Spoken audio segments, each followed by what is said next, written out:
Hello students, मैं विनीत कुमार आप सभी का स्वागत करता हूं आपके अपने यूट्यूब चैनल कलेक्ट स्टडी पर। चलिए स्टूडेंट्स, आज का सेशन स्टार्ट करते हैं। उम्मीद कर रहा हूं कि आपको ये सेशन बहुत पसंद आएगा और एग्ज़ाम की दृष्टि से अगर देखा जाए तो ये बहुत ही ज़्यादा महत्वपूर्ण होने वाला है, क्योंकि आज हम नाउन्स के रूल के बारे में बात करेंगे। तो गाइज़, नाउन के रूल को दो भागों में बांटा गया है। पहला रूल है नंबर, दूसरा नेम है आपका पॉसेसिव केस। अगर हम नंबर की बात करते हैं तो इसमें काउंट की बात की जाती है, ठीक है, काउंट की बात की जाती है। और अगर हम पॉसेसिव केस की बात करते हैं तो इसमें आधिपत्य जमाया जाता है, आधिपत्य, ठीक है, आधिपत्य के बारे में बात की जाती है, ठीक है, जिसका मतलब होता है हम किसी पर अपना अधिकार जमा रहे हैं। ओके, चलिए आगे बढ़ते हैं। तो इस पर हम अभी डिटेल में बात करेंगे। जैसे कि पहले हम टॉपिक लेके चलते हैं नाउन नंबर। तो नंबर का पहला रूल क्या है? कुछ नाउन सिंगुलर और प्लूरल सेम रूप में पाए जाते हैं। कहने का मतलब है कि ऐसे कुछ नाउन होते हैं जिनको आप सिर्फ उनको देखकर नहीं बता सकते हो कि ये सिंगुलर है, यानी कि एक वचन का है, या बहुवचन का है। आपको उसको पहचानने के लिए आपको कुछ अदर वर्ड्स की ज़रूरत पड़ेंगी, जिसे हम वर्ब्स बोलते हैं, ठीक है। वर्ब्स माने तो वर्ब्स आपकी मेन वर्ब्स भी हो सकती है और एक आपकी हेल्पिंग वर्ब भी हो सकती है। जैसे कि वो कुछ कौन कौन से हैं? शी है, ठीक है, शीप है, डियर है, ठीक, सीरीज एटसेट्रा, ये सभी क्या हैं? एक वचन और बहुवचन दोनों में पाए जाते हैं। जैसे कि the sheep is grazing, many sheeps are grazing. अब इन दोनों में डिफरेंस की बात करते हैं गाइज।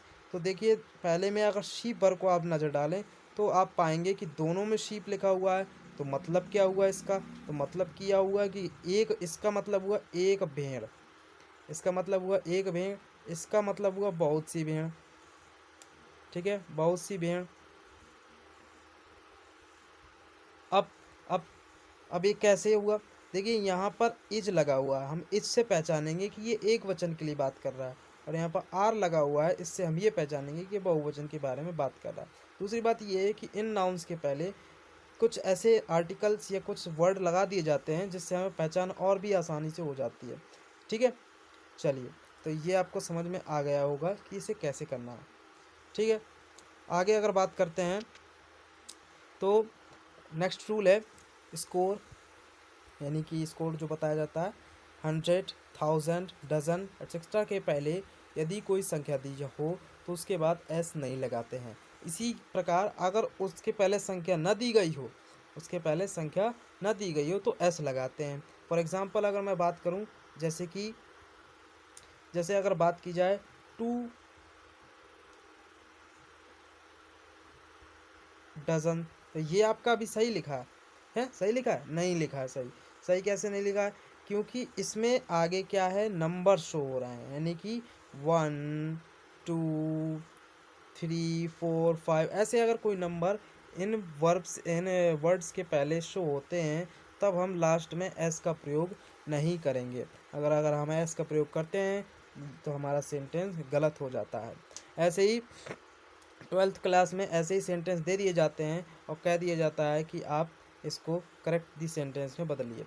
या हमारे एग्ज़ाम्स में, जैसे कि एसएससी वाले एग्ज़ाम हो गए, टेट वाले हो गए, सुपर टेट वाले हो गए, तो इन एग्ज़ाम्स में इसी तरीके के एरर्स ढूंढने के लिए कहा जाता है। और हमें एरर्स में, यानी कि ए पार्ट में कमी है या बी पार्ट में कमी है, ये चीज़ बतानी पड़ती है। जैसे कि इसमें कौन से पार्ट में आपको साफ नज़र आ रहा होगा कौन से पार्ट में डिस्टर्बेंस है, तो पार्ट नंबर 1 में डिस्टर्बेंस है। क्या डिस्टर्बेंस है गाइस? हमें ने अभी अभी बताया कि 100, डजन, इन वर्ड्स के पहले अगर कोई नंबर शो होता है तो इन नंबर्स के बाद, इन नंबर्स में हम एस का यूज़ नहीं करते हैं, हम एस का यूज़ नहीं करते हैं। इसी के विपरीत अगर हमारा एस का, अगर इन वर्ड्स के पहले नंबर शो न की कर रहे हों तो हम इसमें एस का प्रयोग, इसके बाद क्या करेंगे? एस तो लगाते ही हैं, लेकिन क्या करेंगे? इसके बाद ऑफ भी लगाते हैं। जैसे कि अगला सेंटेंस है 2 dozen of eggs have been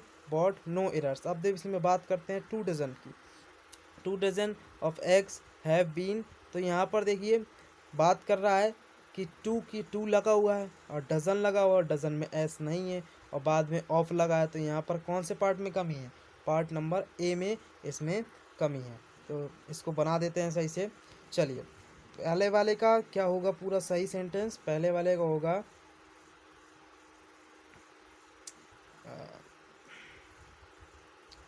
पहले वाले का सही सेंटेंस होगा टू डजन, एस नहीं लगेगा, डजन पर रहेगा, एग्स हैव बीन बॉट। ठीक, बाकी पूरा सेंटेंस सेम रहेगा।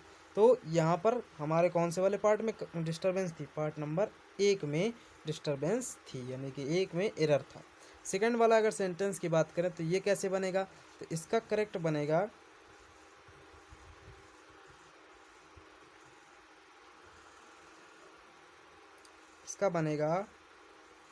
To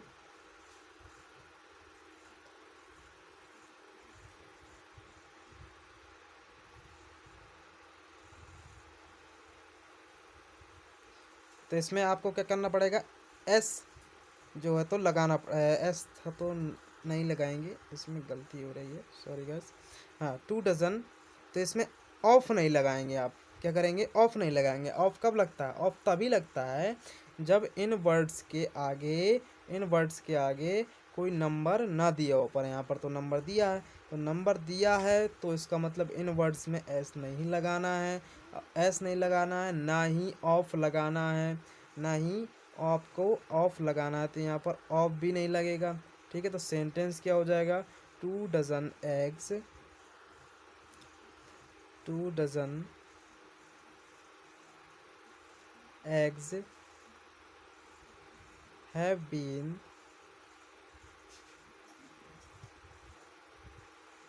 bot. ठीक है, ये आपका सेंटेंस हो जाएगा। तो two dozen eggs have been bought, ये पहले वाला का इसमें सही हो जाएगा सेंटेंस, और ये दूसरा two dozen eggs have been bought. तो ये सेम सेंटेंस थे, एक ही इसी तरीके से गाइस घुमा के क्वेश्चन रखा करता है ताकि स्टूडेंट्स कंफ्यूज हो जाए। ठीक है, तो हम लोगों को कंफ्यूज नहीं होना है। ठीक है, अपन को कंफ्यूज नहीं होना है। चलिए आगे बढ़ते हैं। चलिए, नेक्स्ट रूल है कुछ नाउन हमेशा सिंगुलर होते हैं। तो कुछ नाउन कौन कौन से वो नाउन हैं जो सिंगुलर होते हैं? जैसे कि सीनरी यानी कि दृश्य, फर्नीचर मतलब कि आपकी जो लकड़ी से बने हुए जो भी थिंग्स होते हैं उन सभी को furnitures, hair, bread, advice, information, luggage. Luggage तो आप जानते होंगे, जैसे कि सामान जो उठाते हैं। मिसचीफ, मिसचीफ का मतलब क्या होता है? मिसचीफ का मतलब होता है नुकसान। क्या होता है? नुकसान। मिसचीफ का मतलब क्या होता है? नुकसान होता है। ठीक है, नुकसान। Poetry, machinery, alphabet, offspring. Offspring का मतलब क्या होता है? ऑफ स्प्रिंग का मतलब होता है वंशज। क्या होता है? वंशज। और न्यूज़, इनके ये हमेशा पहले इनके ये सिंगुलर नाउन ही होते हैं। ठीक है, इनमें आप जो है तो आर या प्यूरल वर्ब का यूज आप नहीं कर सकते हैं। सीनरी हो गया, फर्नीचर हो गया, हेयर हो गया, ब्रेड हो गया, ठीक है, एडवाइस हो गया, इंफॉर्मेशन हो गया, लगेज हो गया, मिसचीफ मीन्स नुकसान हो गया, पोइट्री हो गया, मशीनरी, मशीनरी तो जानते ही होंगे, मशीनरी हो गई, अल्फ़ाबेट्स मतलब ए टू जेड, अभी जो आपको पिछली दूसरी क्लास में पढ़ाया था, अल्फ़ाबेट्स हो गए, और ऑफस्पायरिंग मतलब वंशज हो गए। ठीक है, चलिए आगे बढ़ते हैं। आगे क्या है? जैसे कि पेपर हो गया। ठीक है, पेपर हो गए, वुड, पेपर मतलब कागज़, वुड लकड़ी, आयरन, स्टोन्स पत्थर, ग्लास कांच, डस्ट धूल, डर्ट गंदा, इसे इलेक्ट्रिसिटी, हाँ, ट्रैफिक, इंफॉर्मेशन, चौक, फूड, ग्रास। ये सभी ऐसे वर्ड हैं गाइस जिन जो हमेशा से सिंगुलर ही होते हैं, इनको आप प्लूरल में नहीं लिख सकते। फॉर एग्जांपल एक सेंटेंस है, हिज इन्फॉर्मेशंस आर रॉन्ग। तो गाइस इसमें बताना है कि इसका करेक्ट दी सेंटेंस क्या होगा। ये अभी कौन सी फॉर्म है? ये अभी इनकरेक्ट है। ये अभी कैसा है? इनकरेक्ट है। तो आपको इसको करेक्ट में बदलना है। तो करेक्ट क्या होगा इसका? तो करेक्ट होगा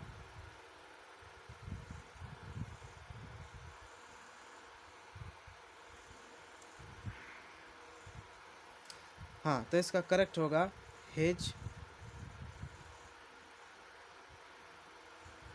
इंफॉर्मेशन। तो इसमें एस नहीं आपको लगाना है, ये बात ध्यान रखना है, क्योंकि ये पहले से ही सिंगुलर होते हैं। इंफॉर्मेशन, सॉरी एस लगाना है, लेकिन यहाँ पर आर नहीं लगाना है क्योंकि ये पहले से ही सिंगुलर होते हैं। इज रॉन्ग, तो आपका ये करेक्टली सेंटेंस हो जाएगा। ठीक है, हिज इंफॉर्मेशंस इज रॉन्ग। ठीक, चलिए आगे बढ़ते हैं।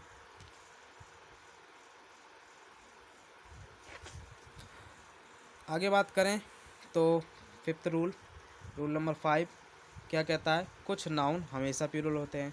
जैसे कि कुछ नाउन हमेशा सिंगुलर होते हैं, सिंगुलर फॉर्म में ही उनको रखा जाता है, एक वचन में ही वो होते हैं, भले वो ऐसे शो कर रहे हों लेकिन वो एक वचन ही होते हैं, उनको आप बहुवचन में नहीं रख सकते। इसी प्रकार कुछ नाउन पहले से ही प्लूरल होते हैं, उनको सिंगुलर नहीं किया जा सकता। फॉर एग्ज़ाम्पल जैसे कि पीपल हो गया, कैटल मवेशी हो गया, पोल्ट्री जो मुर्गी पालन होता है, वर्मिन, वर्मिन मतलब एक अपराधी, दरिंदा जिसे हम बोलते हैं, जेंट्री हैं, शरीफ ज़्यादा हैं, पुलिस हो गया, मिलिट्री हो गई, ठीक है, पब्लिक, ये आदि में एस नहीं लगाना चाहिए। ये पहले से ही क्या होते हैं? ये पहले से ही आपका प्लूरल होते हैं। ठीक है, एग्जाम्पल की अगर बात करें गाइस, तो एग्जाम्पल की बात करें तो कैटल्स आर ग्रेजिंग। अब बताइए कि पहले हमने अभी रूल में क्या पढ़ा? रूल में हमने यही पढ़ा कि ऐसे नाउन्स क्या होते हैं, कुछ नाउन्स क्या होते हैं, प्लूरल होते हैं पहले से ही। जैसे कि पीपल हो गया, ये पहले से ही प्लूरल होता है, इसे सिंगुलर, इसमें एस नहीं लगाना चाहिए।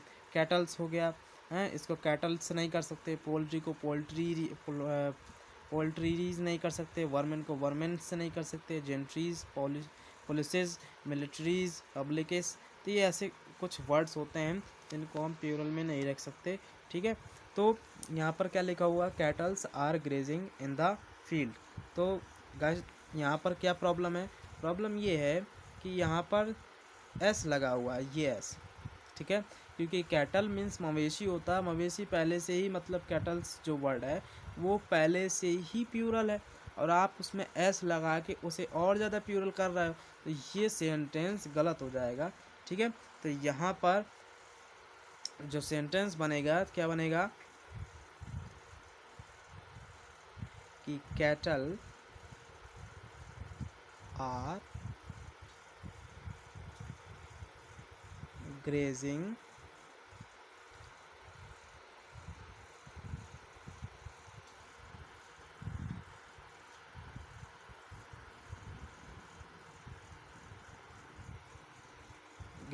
in the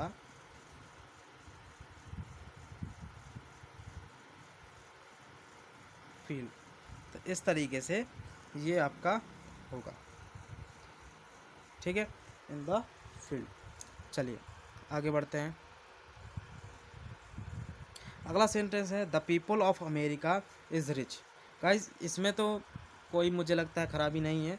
द पीपल, इसमें एस नहीं लगा हुआ है, ऑफ अमेरिका इज़ रिच, तो ये आपका क्या हो जाएगा? करेक्ट हो जाएगा। क्या हो जाएगा? करेक्ट हो जाएगा। ऐसे भी आ जाते हैं सेंटेंस जो पहले से ही करेक्ट होते हैं, उसमें इन उसे करेक्ट करने के लिए दे दिया जाता है। ऐसे भी सेंटेंस परीक्षाओं में पूछे जाते हैं। चलिए आगे बढ़ते हैं। अगला रूल है कुछ बीमारियाँ, जैसे कि मम्स। मम्स मतलब, मम्स क्या होता है? मम्स एक प्रकार की बीमारी होती है, गले में जो बीमारी हो जाती है ना, गले की बीमारी, उसको क्या कहते हैं? गलसूहा बोलते हैं। क्या बोलते हैं? गलसूहा। वो मम्स एक बीमारी है। ठीक है, मिजल्स, मिजल्स का मतलब क्या हो? खसरा।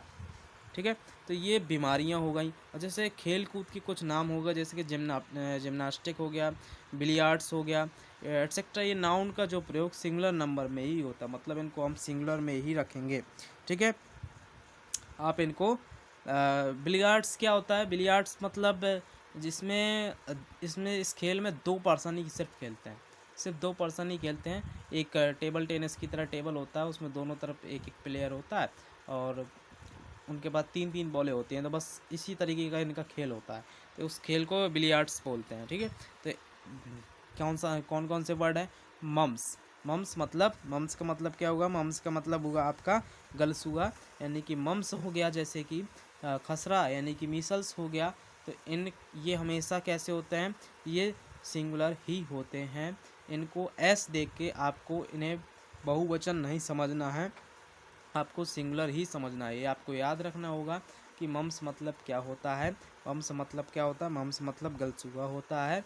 मेसल्स मतलब खसरा होता है। तो ये दोनों बीमारियों के साथ हमेशा सिंगुलर वर्ब ही आएगी, प्लूरल वर्ब का आप यूज नहीं करोगे।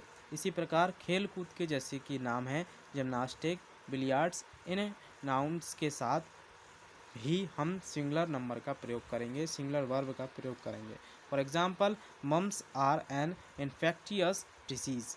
तो मतलब हुआ कि मम्स क्या है, यानी कि जो आपकी गलसूआ है वो कैसी बीमारी है? वो एक छुआछूत की बीमारी है।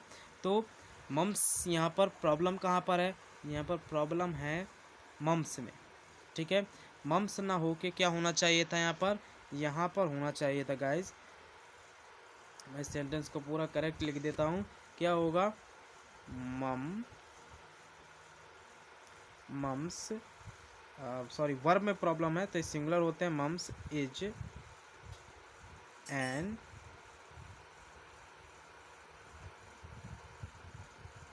Infectious disease.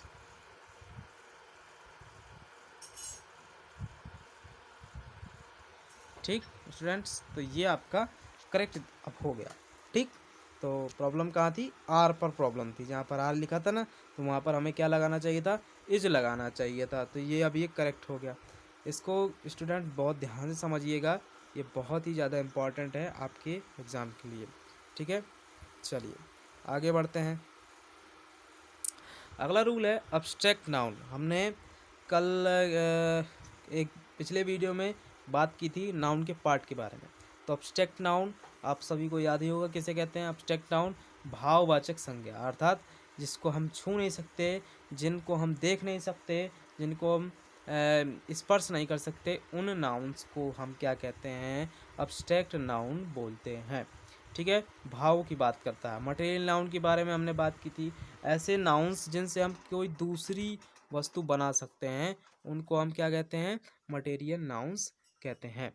बात करें जैसे कि कॉपर हो गया, एक आपका मेटल है। काइंडनेस क्या हो गई? काइंडनेस आपका एब्स्ट्रैक्ट नाउन हो गया। टिन मेटल हो गया। एंगर का आपका एब्स्ट्रैक्ट नाउन हो गया। सिंपैथी ये भी वही है। वाटर हो गया। Milk, rice, iron, wheat, brick, stone, ये सभी क्या हैं? ये आपके नाउन है। तो इनका इनका बहुवचन नहीं बनता, यानी कि बस याद ये रखना है कि एब्स्ट्रैक्ट नाउन और आपके कौन से मटेरियल नाउन, इनके कोई भी अगर वर्ड आते हैं तो आपको इनको कैसे बहुवचन में नहीं बन रखना है, उनको आपको किस में रखना है? सिंगुलर में ही रखना है। इनका बहुवचन रूप नहीं बनता है। जैसे कि this house is made of bricks of stones. अब यहाँ पर बात करें, ब्रिक्स लिखा हुआ है, स्टोन्स लिखा हुआ है, तो ये आपका क्या है? ये आपका इनकरेक्ट है। तो ये करेक्ट क्या हो जाएगा?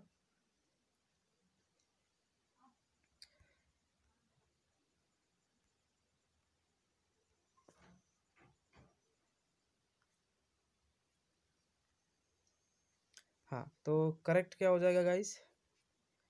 आपका करेक्ट हो जाएगा this house is made of brick and stones. ठीक, उम्मीद करता हूँ समझ में आ गया होगी।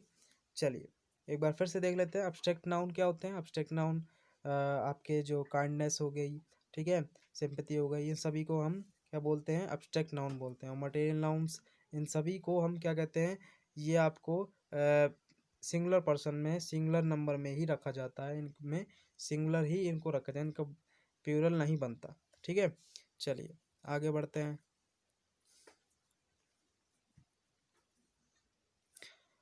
जी, अगला रूल है समाचार पत्रों। ठीक है, न्यूज़पेपर हो गया, बुक्स हो गई, इनके नाम तथा कुछ देशों के नाम, ठीक है, कंट्रीज़ के नेम हो गए। वह देखने में भले ही क्यों क्या हों, कैसे हों, ये बहुवचन लगे लेकिन वो एक वचन के रूप में ही होते हैं। एग्जाम्पल की बात करें जैसे United state of America have made great progress in science. तो यूनाइटेड अमेरिका क्या है? तो United state of America made a great progress in science. तो साइंस में यूनाइटेड स्टेट ऑफ अमेरिका ने बहुत तरक्की कर चुका है। चलिए आगे बात करते हैं। ठीक है, तो ये कैसे होते हैं? ये आपके पहले से ही सिंगुलर होते हैं, इनको आपको प्लूरल में नहीं रखना है। वो भले ही देखने में कैसे लगे, आपको प्लूरल लगे, लेकिन वो प्लूरल नहीं होते हैं। तो यहाँ पर हम आपको क्या लिखेंगे? द, यहाँ पर प्रॉब्लम सिर्फ कहाँ पर है? प्रॉब्लम सिर्फ यहाँ पर है, हैव में प्रॉब्लम है। तो हैव ना होके क्या हो जाएगा? यहाँ पर सिर्फ हैज़ लिख देंगे, काम हो गया हमारा। ठीक, बाकी पूरा सेंटेंस हमारा ओके है। चलिए आगे बढ़ते हैं। जैसे कि the Hindustan Times are leading newspaper. Hindustan Times क्या न्यूज़पेपर का लीडिंग पेपर है। तो इसमें कहाँ पर प्रॉब्लम है? इसमें आर पर प्रॉब्लम है, तो आर ना होकर क्या हो जाएगा? इज हो जाएगा। ये सिंपल सा कॉन्सेप्ट है। ठीक है, उम्मीद करते हैं आप सभी को समझ में आ रहा होगा। समाचार पत्रों, पुस्तकों के नाम, ठीक है, देशों के नाम, इनको वो चाहे देखने में भले ही आपके बहुवचन लगें, लेकिन होते कैसे हैं? वो एक वचन के रूप में होते हैं। और इनके लिए एक वचन की क्रिया यानी कि वर्ब का यूज करेंगे, चाहे वो हेल्पिंग वर्ब हो, चाहे आपका कौन सी वर्ब हो, मेन वर्ब हो। चलिए आगे बात करते हैं। ठीक, अगला 8वां रूल है ब्रदर, क्लॉथ, फिश। इनके बहुवचन के दो दो रूप होते हैं। ठीक है, इनको कैसे? जैसे कि अगर ब्रदर का ब्रदर्स हो गया, ब्रदर का ब्रदर्स हो गया, तो ये इसका मतलब हो जाएगा सन्स ऑफ सेम पेरेंट्स, एक ही माता पिता के पुत्र, तो उनको ब्रदर्स बोलते हैं। ठीक है, अगर ब्रदर का मतलब ब्रदरेन हो गया, तो मेंबर ऑफ सोसाइटी, वो क्या है ना, किसी पिक्चर में ये बोलते हैं ना, भाई आया भाई आया, हैं, ये इस इलाके का, इस जगह का भाई है, तो मतलब उसका मतलब ये होता है कि मेंबर ऑफ सोसाइटी बोल रहा है वो। ये उसका मतलब ये नहीं बोल रहा है कि ये वाला ब्रदर्स, वो ये वाला ब्रदर बोल रहा है। ठीक है, चलिए आगे बढ़ते हैं। आगे अगर बात करें जैसे कि क्लॉथ हो गया, तो क्लॉथ का क्लॉथ सी वाला क्लॉथ लिखेंगे, इसका मतलब होगा काइंड ऑफ क्लॉथ, यानी कि कपड़ों का प्रकार। तो इसमें अलग अलग वैरायटी की बात कर रहे हैं। अब क्लॉथ का अगर इस तरीके से लिखा जाएगा गारमेंट्स में, तो इसका मतलब सीधा सीधा कपड़े से मतलब है। ठीक है, ठीक, आगे बात करें। अगला टॉपिक, अगला जो पॉइंट है आपका, अब ये नाउन के तो आपके नंबर वाले टाइप के जो रूल लगभग ख़त्म हो चुके हैं, और बाकी आप सेकेंड प्रोसेस पे चलते हैं। नेक्स्ट नाउन का जो टॉपिक है वो है पॉसेसिव केस, जिसमें हम अधिपत्य की बात करते हैं, यानी कि जीवधारी जो भी जीवित प्राणी हैं, तो वो सभी सिंगुलर नाउन के, अगर सिंगुलर नाउन के लिए उसका प्रयोग करना है तो हमें पास्टेवियस एस का प्रयोग करना चाहिए, यानी कॉमा लगा के एस लिखना चाहिए। लेकिन अगर हम प्लूरल नाउन के बारे में बात करें, बहुवचन संज्ञा के बारे में बात करेंगे, तो एस के बाद कॉमा लगाना है। For example the cow's tail is very long, यानी कि गाय की पूंछ बहुत लंबी है। तो यहाँ पर गाय कैसा है? गाय यहाँ पर गाइस सिंगुलर नाउन है, इसलिए यहाँ पर कॉमा लगा के एस लिखा गया है। ठीक है, जैसे टाइम, स्पेस, वेट, ये तीन चीज़ प्रकट करने वाले नाउन के साथ हम कॉमा लगा के एस का प्रयोग करते हैं, यानी कि पास्ट ऑफ यस का प्रयोग करते हैं। जैसे अ डेज मैच, एक दिन का खेल, अ पाउंड वेट, एक पाउंड जो भार है। ठीक, यानी ये समझ लीजिए एक बार फिर से कि स्पेस टाइम समय, स्पेस मतलब जगह, वेट मतलब भार। अगर ऐसे कोई वर्ड हैं जो इनमें से तीनों में से कोई चीज़ प्रकट कर रहे हैं, तो उनके लिए हम कॉमा लगा के ऐसे यानी कि पास्ट ऑफ यस का प्रयोग करेंगे, एपोस्ट्रोफी का प्रयोग करेंगे। इसी के विपरीत अगर हम जीवधारियों की बात करें, वो सिंगुलर नाउन है, तो उसमें हम कॉमा लगा के एस का यानी कि एपोस्ट्रोफी का प्रयोग करेंगे। लेकिन अगर वही क्या है आपका प्लूरल नाउन है, तो हम एस लगा के कॉमा का प्रयोग करेंगे। चलिए आगे बढ़ते हैं। अगला रूल है जिन नाउन के लास्ट में सीई हो या एस हो तथा लास्ट में सेक लगा हो, तो उनमें सिर्फ कॉमा लगाते हैं। एपोस्ट्रोफी में सिर्फ कॉमा लगाएंगे, एस नहीं लगाएंगे। ठीक है, जिन नाउन के लास्ट में सीई या एस हो तथा लास्ट में क्या हो, सेक लगा हो, तो उसमें सिर्फ कॉमा लगाते हैं। जैसे कि फॉर कंसाइंस, फॉर कंसाइंस जिसका मतलब होता है अंतरात्मा के खातिर। फॉर कंसाइंस सेक मतलब अंतरात्मा के खातिर। फॉर जस्टिस सेक मतलब न्याय के खातिर। फॉर गॉडनेस सेक मतलब ईश्वर के खातिर। तो इन तीनों का मतलब आपको समझ में आ गया होगा। तो रूल नंबर नेक्स्ट है, 2 बार पॉसेसिव केस का आप प्रयोग नहीं करोगे, सिर्फ एक बार आप पॉसेसिव केस का प्रयोग करोगे। जैसे कि my wife's brother's son has come, तब जैसे ये लिखा हुआ है तो इसमें कैसे सही क्या होना चाहिए इसका? Guys, इसका होगा the son of my wife's brother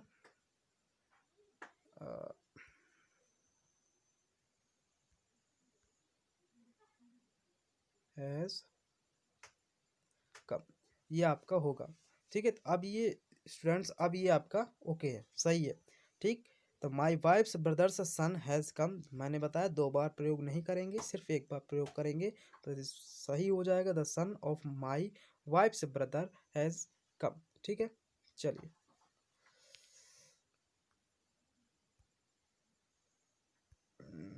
गलत हो गया गाइस, चलिए इसको दोबारा से लिख देते हैं हम। ठीक है, तो इसका सही क्या हो जाएगा? The son of my wife's brother has come. ठीक है, चलिए। सो स्टूडेंट्स, आज के लिए बस यहीं तक। अब नेक्स्ट वीडियो में हम बात करेंगे इसके क्वेश्चंस के बारे में, कि पेपरों में जो क्वेश्चंस लिए गए हैं उन क्वेश्चंस को हम अटेम्प्ट करेंगे। अगली वीडियो में हम नाउन पार्ट 1 और नाउन पार्ट 2 से संबंधित क्वेश्चंस लेके आएंगे। तो गाइज उसको देखना मत भूलिएगा, वो बहुत ही इंपॉर्टेंट है। पेपर्स में मैं उन क्वेश्चंस को ही नोट डाउन करूँगा जो पेपरों में आ चुके हैं या आने की संभावना है। ठीक है, तो अगर आपको ये वीडियो पसंद आया हो तो गाइज सब्सक्राइब कर लें प्लीज़, और लाइक और शेयर करना ना भूलें, और बेल आइकन को ज़रूर दबा दें ताकि हमारी जो भी नई नई वीडियोस अपलोड होती जा रही हैं उसकी नोटिफिकेशन आपको मिल जाया करे। ठीक है, थैंक्स फॉर वॉचिंग।